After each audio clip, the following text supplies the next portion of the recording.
राधे राधे मेरे प्यारे भाइयों बहनों माताओं व बंधुओं। आज गुरुवार के दिन मैं आपके लिए लाई हूँ भगवान विष्णु जी की कथा।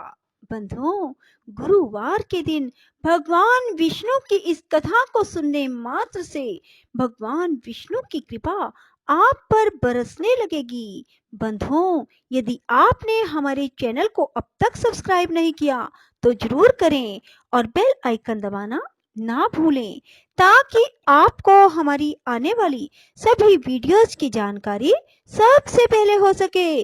बंधुओं, वीडियो को पूरी सुने। सुनने के बाद कमेंट बॉक्स में जय विष्णु भगवान, जय माँ लक्ष्मी जरूर लिखें। बोलो विष्णु भगवान की जय हो।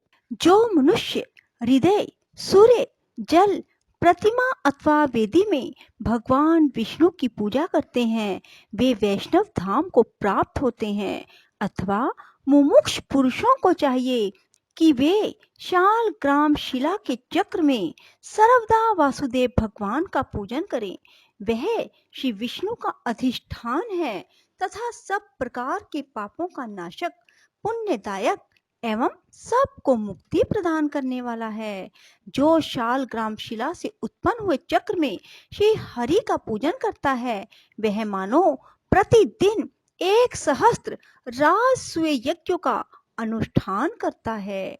जिन शांत ब्रह्म स्वरूप अच्युत को उपनिषद सदा नमस्कार करते हैं उन्हीं का अनुग्रह शालग्राम शिला की पूजा करने से मनुष्य को प्राप्त होता है। जैसे महान काष्ठ में स्थित अग्नि उसके अग्रभाग में प्रकाशित होती है, उसी प्रकार सर्वत्र व्यापक भगवान विष्णु शालग्राम शिला में प्रकाशित होते हैं। जिसने शालग्राम शिला से उत्पन्न चक्र में श्री हरि का पूजन कर लिया उसने अग्निहोत्र का अनुष्ठान पूर्ण कर लिया, समुद्रों सहित सारी पृथ्वी दान दे दी। जो नर अधम इस लोक में काम, क्रोध और लोभ से व्याप्त हो रहा है वह भी शालग्राम शिला के पूजन से श्री हरि के लोक को प्राप्त होता है। वैश्य शालग्राम शिला की पूजा करने से मनुष्य तीर्थ, दान, यज्ञ और व्रतों के बिना ही मोक्ष प्राप्त कर लेते हैं। शालग्राम शिला की पूजा करने वाला मानव पापी हो तो भी नरक, गर्भवास, तिर्यक योनि, कीट योनि को नहीं प्राप्त होता। गंगा, गोदावरी, नर्मदा आदि जो मुक्तिदायिनी नदियां हैं वे सब की सब शालग्राम शिला के जल में निवास करती हैं। शालग्राम शिला के लिंग का एक बार भी पूजन करने पर ज्ञान से रहित मनुष्य भी मोक्ष प्राप्त कर लेते हैं। जहाँ शालग्राम शिला रूपी भगवान के शव विराजमान रहते हैं वहाँ संपूर्ण देवता, यज्ञ, 14 भुवनों के प्राणी वर्तमान रहते हैं।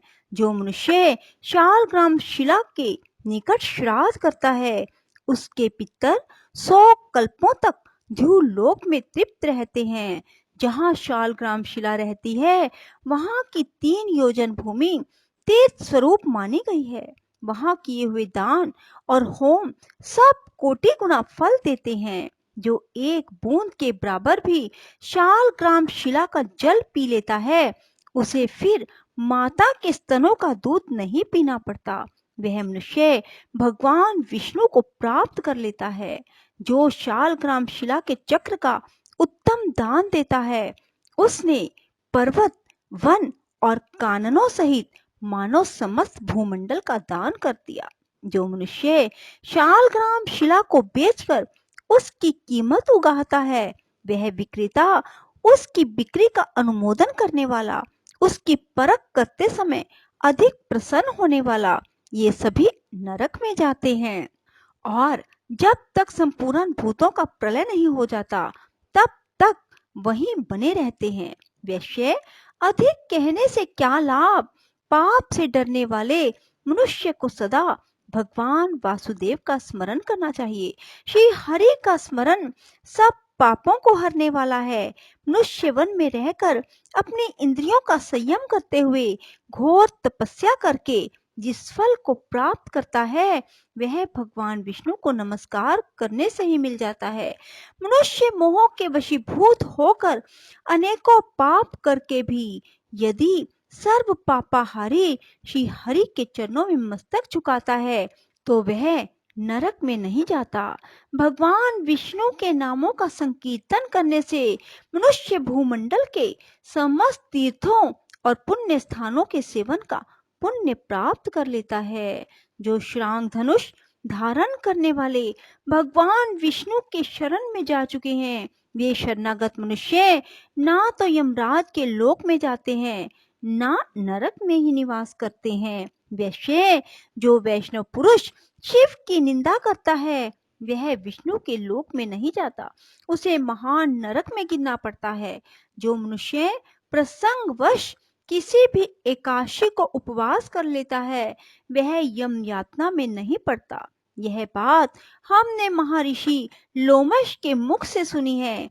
एकादशी से बढ़कर पावन तीनों लोकों में दूसरा कुछ भी नहीं है। एकादशी और द्वादशी दोनों ही भगवान विष्णु के दिन हैं और समस्त पातकों का नाश करने वाले हैं। इस शरीर में तभी तक पाप निवास करते हैं जब तक प्राणी भगवान विष्णु के शुभ दिन एकादशी को उपवास नहीं करता।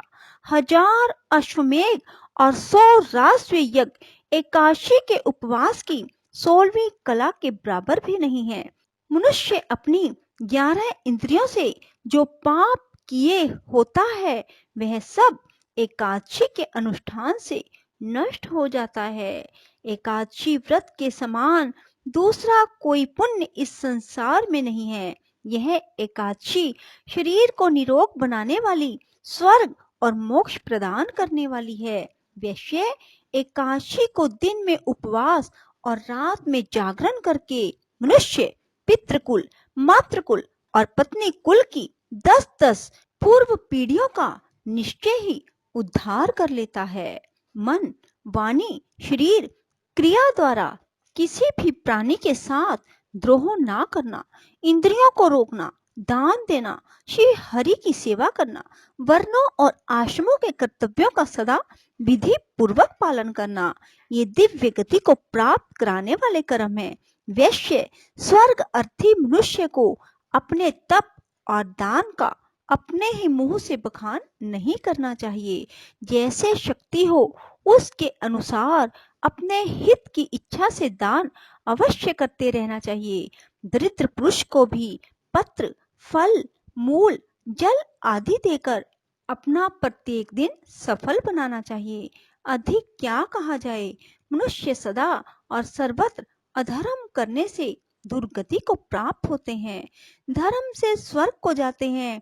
इसलिए बाल्य अवस्था से ही धर्म का संचय करना उचित है। हे वैश्य, ये सब बातें हमने तुम्हें बता दी, अब और क्या सुनना चाहते हो? वैश्य बोला, सौम्य, आपकी बात सुनकर मेरा चित्त प्रसन्न हो गया। गंगा जी का जल और सत्पुरुषों का वचन ये शीघ्र ही पाप नष्ट करने वाले हैं। दूसरों का उपकार करना, प्रिय वचन बोलना, यह साधु पुरुषों का स्वाभाविक गुण है। अतः देवदूत, आप कृपा करके मुझे यह बताइए कि मेरे भाई का नरक से तत्काल उद्धार कैसे हो सकता है? देवदूत ने कहा, वैश्य, तुमने पूर्ववर्ती 8वें जन्म में जिस मनुष्य का संचय किया है वह सब अपने भाई को दे डालो। यदि तुम चाहते हो कि उसे भी स्वर्ग की प्राप्ति हो जाए तो तुम्हें यही करना चाहिए। विकुंडल ने कहा, देवदूत, यह पुण्य क्या है, कैसे हुआ, मेरे प्राचीन जन्म का परिचय क्या है, ये सब बातें बताइए, फिर मैं शीघ्र ही वह पुण्य भाई को अर्पण कर दूंगा। बोलो विष्णु भगवान की जय। राधे राधे। जय श्री कृष्णा। बंधुओं, यदि आपको हमारी वीडियो पसंद आए तो इसे लाइक करें और शेयर भी जरूर करें। धन्यवाद।